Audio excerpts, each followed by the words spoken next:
Good morning 7th class. How you are? Today I will explain you neutralization in science chapter 5. Acids, bases and salts. इसमें हम neutralization पढ़ेंगे. The acids and bases are chemically opposite substance. Acid और base जो होते हैं ये chemically opposite होते हैं, एक दूसरे के ये अपोजिट होते हैं. मीन्स एसिड जो है उसका सॉर टेस्ट होता है, बेसिस का बिटर होता है.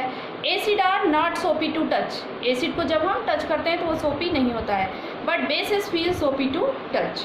Acid turns blue litmus to red, but bases turn red litmus to blue. तो ये दोनों एक दूसरे के अपोजिट होते हैं. So when an acid is mixed with the base, जब एसिड और बेस को हम मिक्स करते हैं, दे न्यूट्रलाइज मीन्स कैंसिल कर देना the effect of each other. तो एक दूसरे के इफेक्ट को ये न्यूट्रलाइज कर देते हैं, मीन्स कैंसिल कर देते हैं. The product form on mixing N acid and base और सॉल्ट एंड वाटर. जब एसिड और बेस को हम मिक्स करते हैं तो प्रोडक्ट जो फॉर्म होता है वो सॉल्ट होता है और water. The reaction in which an acid reacts with the base to form salt and water is called neutralisation. ऐसी रिएक्शन जिसमें एसिड और बेस एक दूसरे से रिएक्ट करके वाटर और सॉल्ट का फॉर्मेशन करते हैं वो रिएक्शन न्यूट्रलाइजेशन होती है. A neutralisation reaction can be represented as, ये न्यूट्रलाइजेशन रिएक्शन है एसिड प्लस बेस. ये दोनों जब रिएक्शन करते हैं तो प्रोडक्ट फॉर्मेशन क्या होता है, सॉल्ट एंड वाटर. तो NaOH sodium hydroxide, this is a base, and HCl hydrochloric acid, this is a acid. तो ये दोनों जब रिएक्ट कर रहे हैं तो फॉर्मेशन किसका हो रहा है, NaCl sodium chloride, this is a salt, common salt जो हम यूज करते हैं, and H2O, this is water.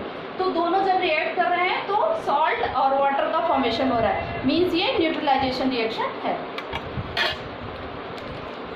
Some heat is always evolved in a neutralisation reaction. जब भी न्यूट्रलाइजेशन रिएक्शन होती है तो कुछ हीट निकलती है.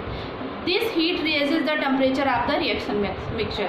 तो ये हीट क्या होती है, जो रिएक्शन मिक्सचर होता है उसके टेम्परेचर को बढ़ा देती है. Due to which the reaction mixtures become hot. इसीलिए जो भी मिक्सचर फॉर्मेशन होता है वो हॉट हो जाता है. In a neutralisation reaction two new substances salt and water are formed. The salt formed during a neutralization reaction depend on which acid and which base are reacted with each other. तो कौन से salt का formation होगा ये किस पे depend करता है कि कौन सा एसिड और कौन सा बेस रिएक्शन कर रहा है.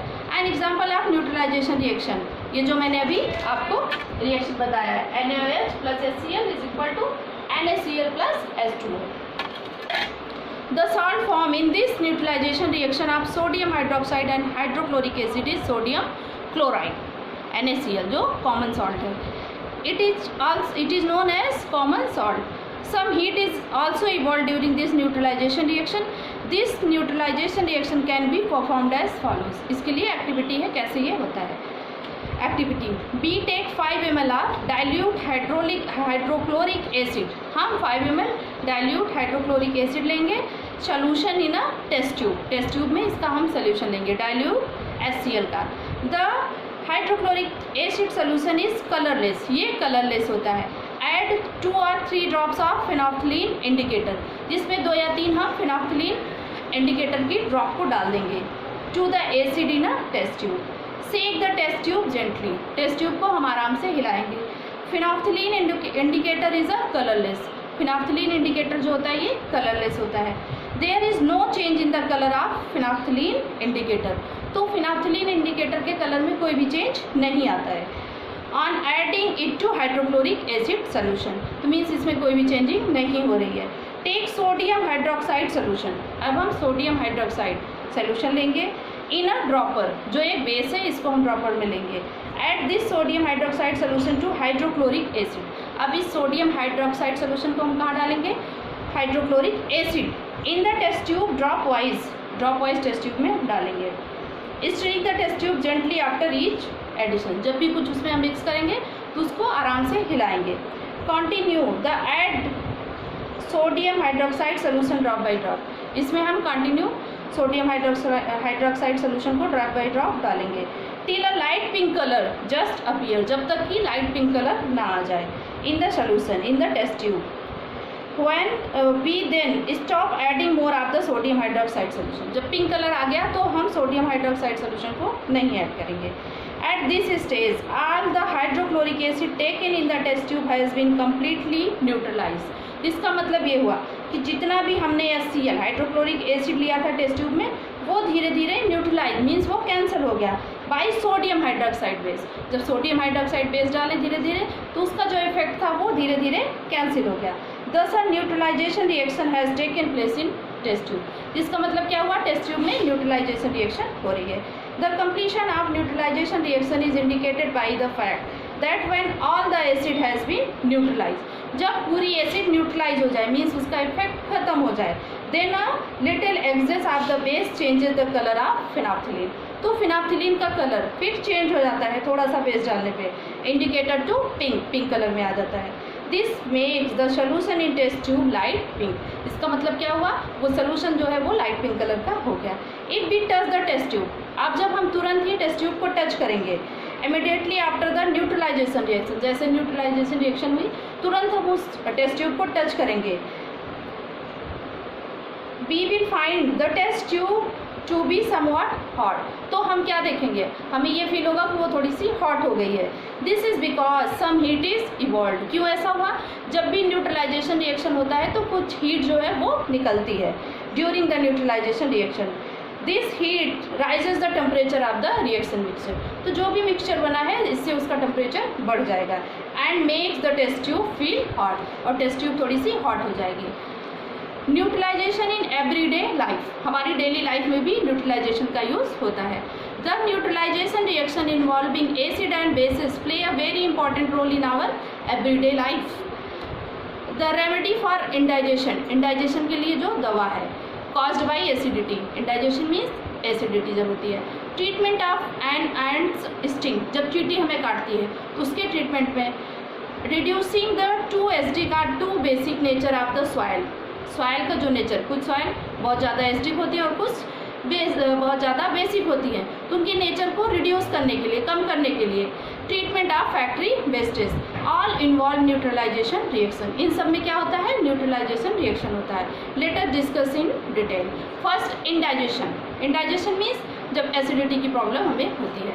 Our stomach produces hydrochloric acid, हमारे स्टमक में HCl होता है hydrochloric acid. This hydrochloric acid help in digesting our food, ये हमारे फूड डाइजेशन में हेल्प करता है without harming the stomach, stomach को कोई हार्म नहीं देता। Sometimes excess of hydrochloric acid is produced, कुछ समय क्या होता है बहुत ज़्यादा HCl प्रोड्यूस होता है हमारे स्टमक में due to various reason. One being over eating, जब ज़्यादा खा लेते हैं तो एसिडिटी, तब एसिड जो है वो ज़्यादा प्रोड्यूस होता है। The excess of acid in stomach causes indigestion, इससे क्या होता है, इंडाइजेशन होता है। Which produces pain and irritation, जिससे हमें क्या होता है, पेन होता है और इरिटेशन होता है। The person who has excess acid in the stomach is also said to suffer from acidity, तो हम कहते हैं कि एसिडिटी हो गई है। In order to cure indigestion, indigestion को ठीक करने के लिए, and get rid of pain, और पेन से छुटकारा पाने के लिए, we can take base is called antacid, इसके लिए हम बेस लेते हैं जिसको हम एंटासिड कहते हैं। Antacid means anti acid, antacid का मतलब क्या हुआ, anti acid. Antacid are a group of mild bases, इसमें माइल्ड बेस होते हैं which have no toxic effect, जिसका कोई टॉक्सिक इफेक्ट नहीं होता है on the body. Being basic in nature, antacid जो होते हैं वो बेसिक होते हैं, react with excess acid in the stomach and neutralize, तो जो एंटासिड लेते हैं वो बेसिक नेचर का होता है और हमारे स्टमक में एसिड होता है, तो दोनों का जब रिएक्शन होता है तो वो न्यूट्रलाइज कर देता है। This gives relief to the person concern, तो ये पर्सन को रिलीफ देता है। A common antacid use for curing indigestion due to acidity is milk of magnesia, जो कॉमन एंटासिड है जिसको हम लेते हैं इंडाइजेशन में उसको हम मिल्क ऑफ मैग्नीशिया बोलते हैं। Milk of magnesia contains a base called magnesium hydroxide, इसमें क्या होता है, एक बेस होता है magnesium hydroxide. Magnesium hydroxide neutralize the excess acid present in the stomach, तो मैग्नीशियम हाइड्रोक्साइड जो होता है वो जो हमारे स्टमक में एसिड, ज़्यादा एसिड प्रेजेंट होता है HCl, उसको न्यूट्रलाइज कर देता है। The excess acid present in the stomach and cures indigestion, और इंडाइजेशन को ठीक कर देता है। Another antacid is baking soda, दूसरा एंटासिड जो है वो बेकिंग सोडा है। Baking soda contains a base called sodium hydrogen carbonate, baking soda में क्या होता है, सोडियम हाइड्रोजन कार्बोनेट होता है।